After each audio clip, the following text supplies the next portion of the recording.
Hello, welcome to another episode with Cat Ann Designs. Today I'm going to show you how to make a bow using the knit nylon material. Super stretchy and really cute, nice and thick material. It comes in a strip that looks like a nylon and it's a tube.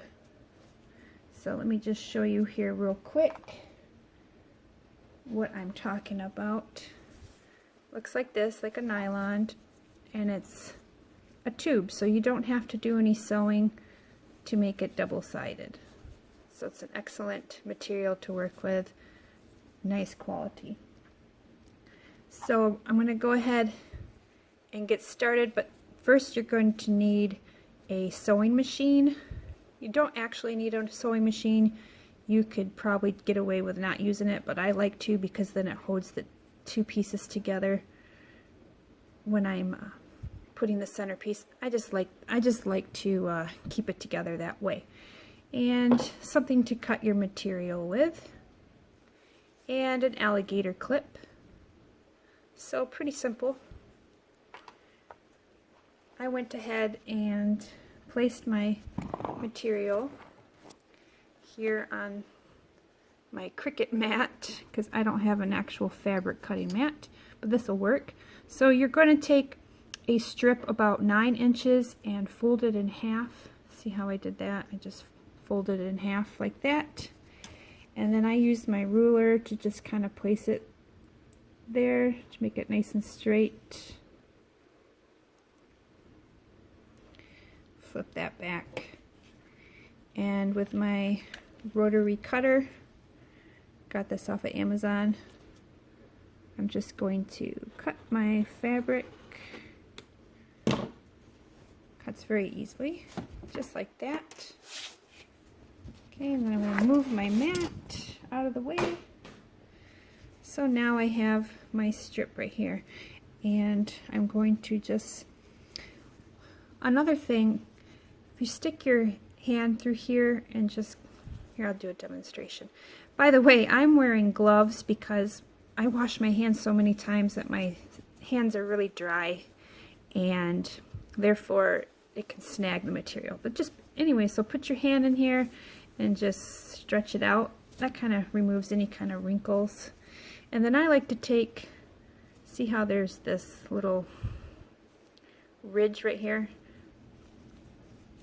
I like to line them up. So I want a ridge on each side. You can straighten out your material any way you like, but that's just the way I do it. Okay.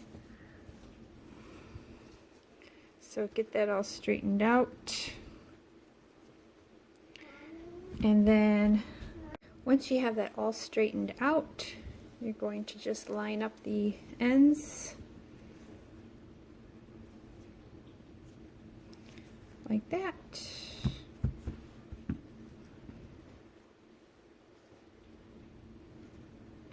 And then you're just going to sew across. Now you want to check your machine's manual for the settings to use on a knit stretchy material. Okay, I always refer to my manual for my settings, and there's also on my machine a little chart here. So let me just point out what setting I used. I'm going to do this stitch right here. See the line? Oh, my camera's going out of focus. And the little, so, and I need to use the B foot and the stitch width 5.0, 4.6. These aren't, so these measurements are just, or these settings are not going to be the same on yours. So just check your manual. My manual also said something different other than this. It actually recommended which stitch selection to use and the stitch width. So make sure you check all that before you begin. Okay, and you can also do a little test run if you want on a little strip before you use your actual piece that you're going to be working with. To begin sewing, so if you're going to be doing multiple colors, what I like to do is take one that I already sewed and place it on top of the one I'm about to sew, and make sure that I've getting them to be about the same size. So when I'm done, this is going to be a 4-inch bow. So I kind of just place them right there, because even though I cut this strip to 9 inches, that's leaving extra room to cut off. That's just how I do it.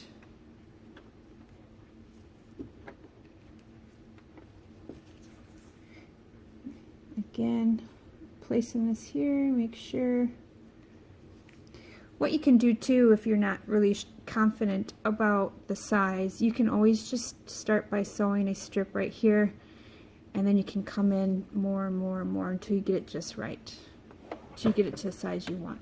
If you're not a professional sewer, because I'm not a professional sewer, that's for sure. You don't, just basic skills with a sewing machine here. So put that down. I'm going to go ahead and sew, and then I'm going to back it up, sew backwards all the way to the end.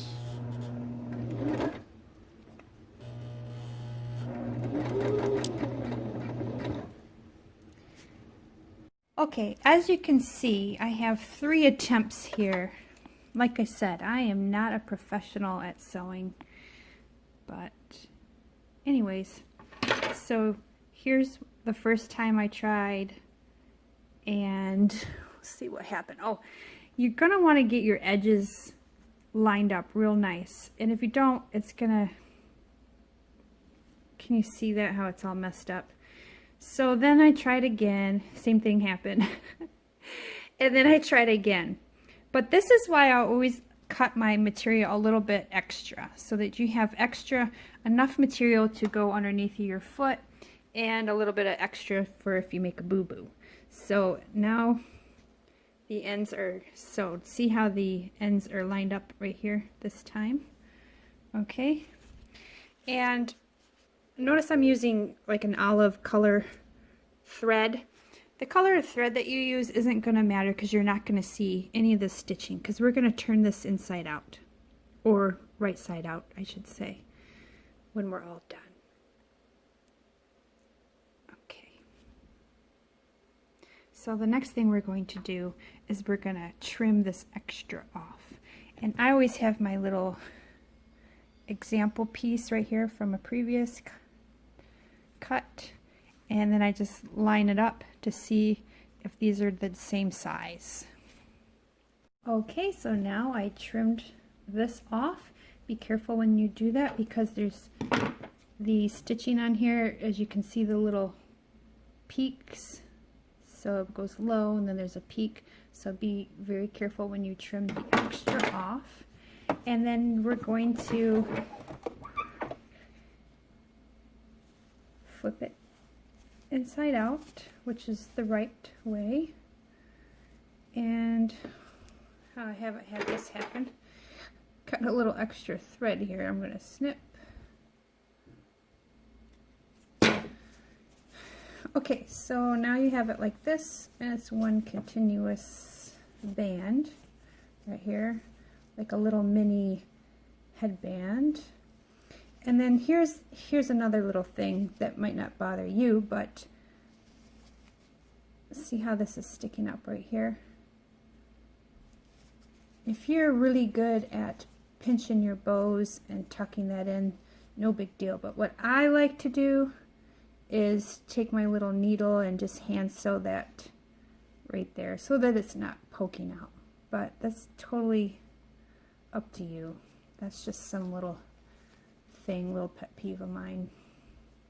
But maybe you're a better sewer than me, and you know how to not have that happen. Okay. So now I have my material flipped the correct way. All right. The sewing was inside. I just flipped it inside out or right side out, whatever. And now I want to position it so that my seam is right down the middle.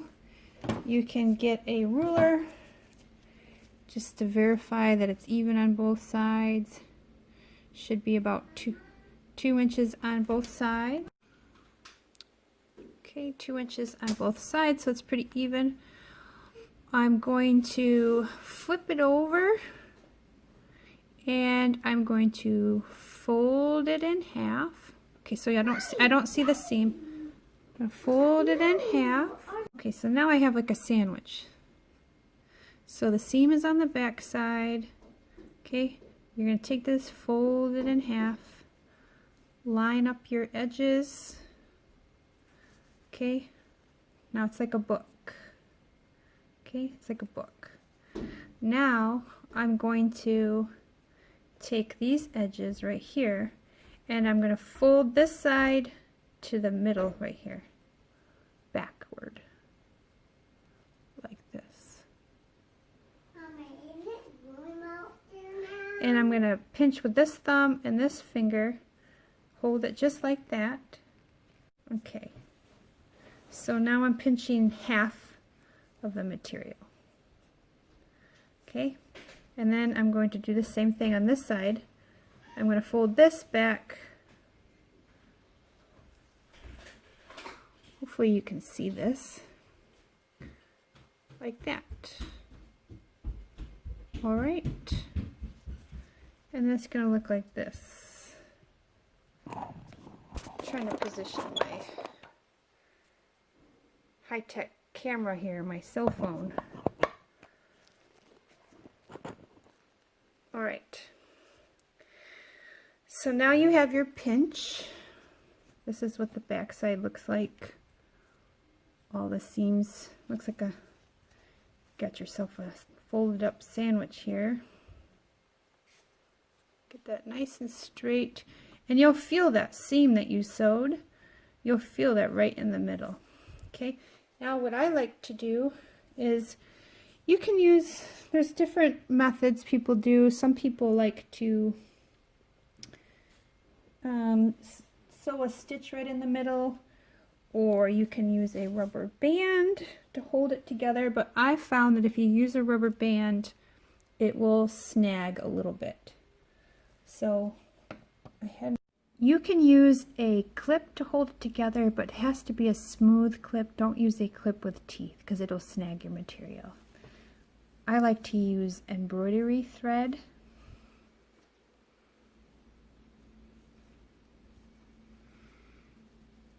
And right in the middle, I'm going to make a knot, just like you're tying your shoe. But instead of pulling it tight and making loops, I'm going to slip this back through again, like I'm starting over.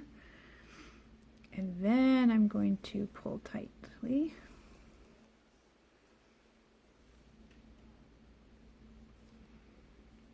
Remove my clip.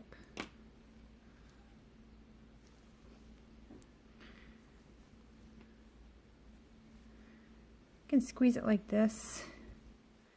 Make sure it's centered properly.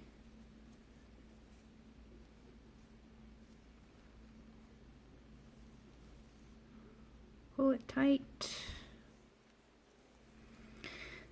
This part doesn't have to be exact, because as long as you have it close, because when you put your centerpiece on, that's when it's really going to even it out. But yeah, you do want to do this as close as possible, if that makes any sense. So I'm going to fidget with that and then come back. Okay, once you get your little string situated in the center as much as possible, you do the same thing. Make another one of those knots and tie it tight, and then it's going to look like this. Okay, this is going to be the front of your bow, and this is the back of the bow. Alright, so now we're going to make the centerpiece. The the centerpiece is going to be a 1 inch for your width. Okay, so just lay it on my mat and use my rotary cutter.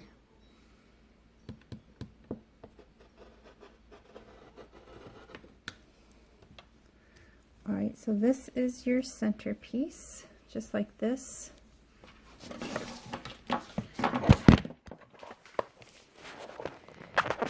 Alright, got high-tech video here.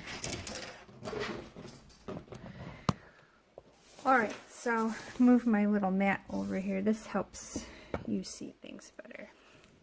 So I have my centerpiece here.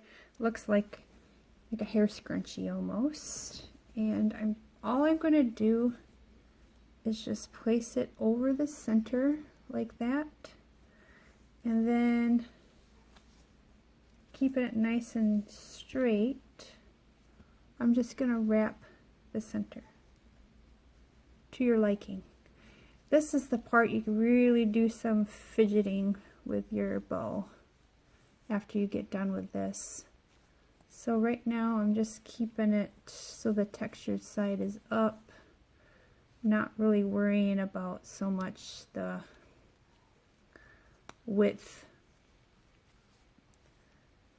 but that will be all up to you on how you go about doing that. So that's it. And that way you don't have to glue and you don't have to tie. This is the back and this is the front. Okay, and this is where you're going to play with your bow. You're going to put your fingers inside and fluff it out. You're going to mess with the centerpiece, get it just right, okay? Get it to your liking. And then I have, they're not quite 2 inches, almost 2-inch alligator clips with the teeth. And I just turn my bow over once I get it all situated the way I like. And I like to do 2 straps. So I get in here and find 2 straps. Okay, and then I just slide this in there. Try not to snag your material with the teeth. And then that's it. I don't do any gluing because I think the glue looks kind of messy and it just looks better that way, and it does the job. Alright, so if I can do this, you can do this too. And I hope this was helpful. I plan on making a video on showing you how to make headbands as well, so stay tuned. Thank you for watching, and if you'd like to check out my website, it's www.katanndesigns, K-A-T-A-N-N designs.com. I sell my bows, I sell earrings. I have wood earrings, I have bead earrings, I have faux leather earrings, glass earrings, and I have keychains. So if you'd like to check that out, I'd appreciate if you spread the word, and also if you could like my video if you found it helpful, and hit the subscribe button. Any questions? Go ahead and leave a comment and I will definitely answer you back. Hope you found this helpful. Have fun crafting. Thank you for watching. Goodbye.